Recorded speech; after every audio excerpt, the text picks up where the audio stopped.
Hi, I'm Hannah, and today we're going to be talking about courses, what they are, and how to use them.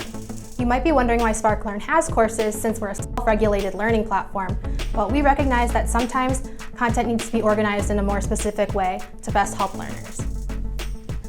Courses are a group of content that are organized together to provide just a bit more structure to learning. They can be made up of a variety of content types like articles, documents, links, flashcards, and even tests to assess a user's knowledge.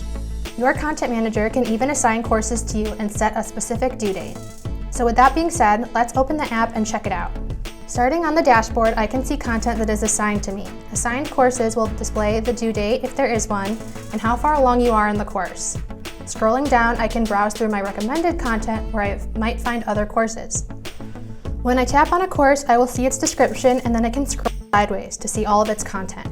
This course starts with a pretest, which will have a few quiz questions to assess my existing knowledge of the subject.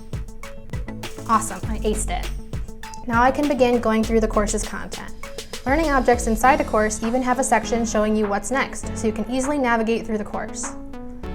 Once you've finished all of your course's content, it will be marked complete with a check mark in the corner. If it was an assigned course, you can also find that in the completed tab on your dashboard.